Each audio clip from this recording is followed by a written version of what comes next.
Magandang araw nga pala sa inyo dyan mga maring at ito nga pala kami ngayon magmimerienda dahil nabigyan kami ng pansit ng aming kapitbahay.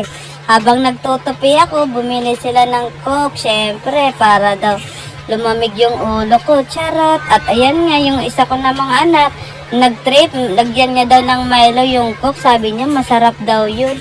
Ano kaya lasa nun? Tapos yun na nga, sumusubo na ng pansit yung asawa ko at yun yung bunso ko. Nanonood siya ng McQueen. Favorite kasi niya yung mga cars. Ayan siya, oh. Tulala sa mga cars. Ayan, dami kong tupiin dyan mga maring, no? At ayan nga, kumukuha na siya ng yelo dahil sabi niya hindi malamig yung coke. At ayan na nga yun, no? Nilagyan niya na ng coke yung Milo. Super bumubula-bula nga yan. Hinihigop-higop niya ang dahan-dahan. Sabi niya, sarap-sarap daw. At ito na nga, kumuha na siya ng yelo sa aming rep. At pupukpok niya rin sa pader. Para mabasag-basag yung yelo. At ayan nga, inuubo nga ako dyan. Kaya gumaganyan-ganyan ako dyan, no? Tayo muna, At ayun yung anak ko, tulalang-tulala sa pinapanood niya. Hindi na mamansin. At ayun nga daw, din daw siya, At ayun na nga, binabasag niya ng yelo sa pader. Pati siya tumatalon-talon pag nagpupukpok ng yelo. Kala mo siya yung pinupukpok sa pader. Charot. At ayun na nga, oh. Lumaki pa yung mata ng panganay ko. At ayun na nga, tumayo na naman yung bunso ko dahil hindi siya kontentong nakaupo. Muna tayo, Ayan yung pansit ng galing sa aming kapitbahay. Binigyan kami. Siyempre kami nang bahala sa panulak. Bumili kami ng coke, di ba? Ayan, ang dami kong tunuto. Pero nga, may bisita kami dumating. Daw muna, Freya, muna, ka muna daw, At ayan, itsura ng anak ko, mukhang hindi namin nasasarapan. At uminom na siya ng coke. At ayan, kukuha ko ng pansit. At kakain na rin ako, muna, Ayan, at birthday nga pala nung panganay ko, nag-celebrate kami kagabi. Ayan, kinakantahan na namin siya. Yung bunso ko, tuwan-tuwa, nakikinig siya, oh.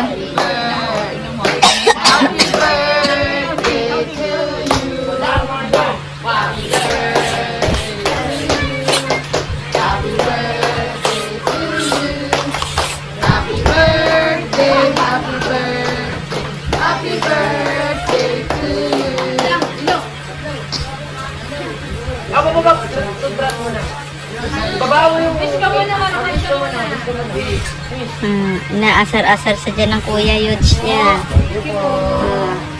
Sana po, thank you po. Ayan. Hindi pa naipan. Ayan, na-blow niya na. Happy birthday, Ate Heart.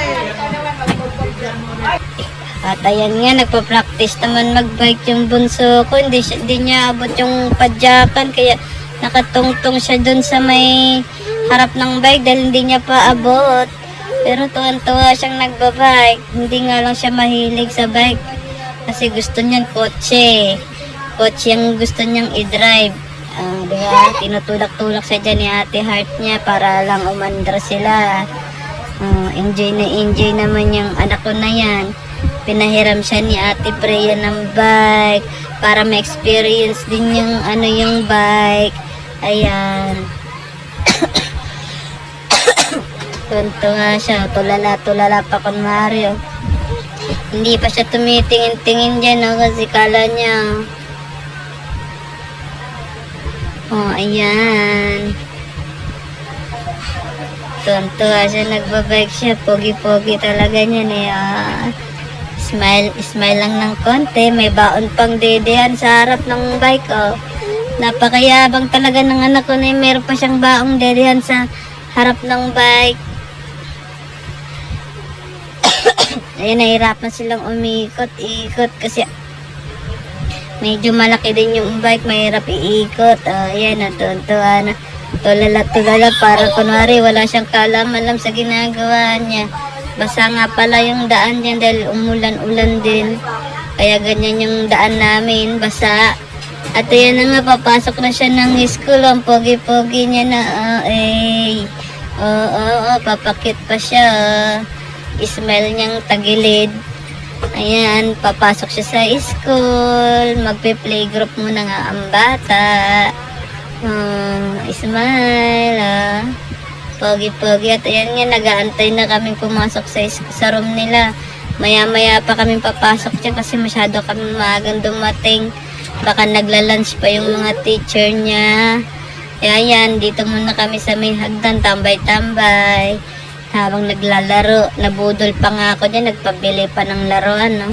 Pag nakakita kasi siya na may bilihan ng laruan, hindi pwedeng hindi niya dadaanan talaga eh. Kailangan may dala-dala siyang laruan. Ayan, tuwing papasok siya, iba-ibang laruan yung dala-dala niya.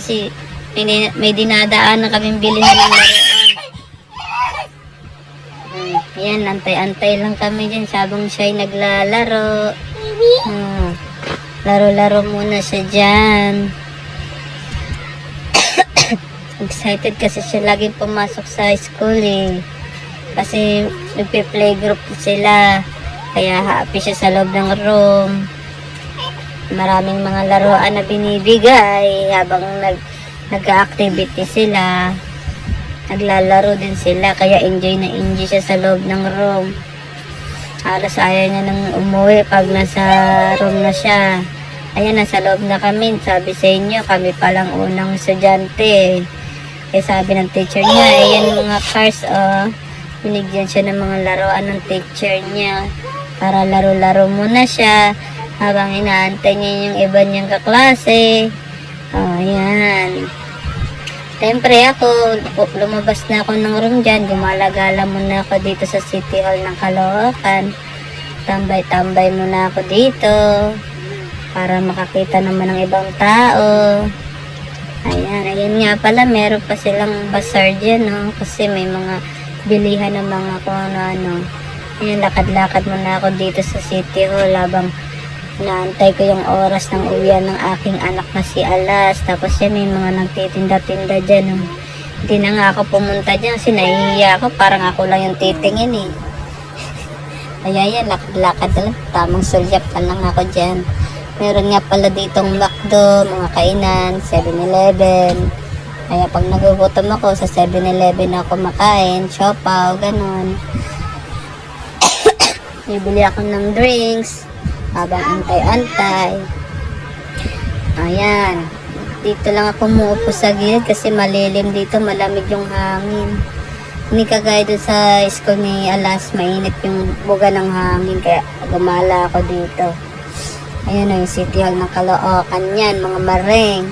O, diba? Mayroon pa yung escalator. O, meron din sa taas, pero hindi pa ako umakit din sa taas kasi parang wala pa namang mga bangko lang meron sa taas. Tapos may Starbucks po. Matry nga yung Starbucks dyan pag may pera-pera ako dyan. Mag-Starbucks naman ako dyan. Wala kasi ako laging pera, kaya tamang 7-Eleven lang muna ako eh. Ayan o. City Hall ng Caloocan.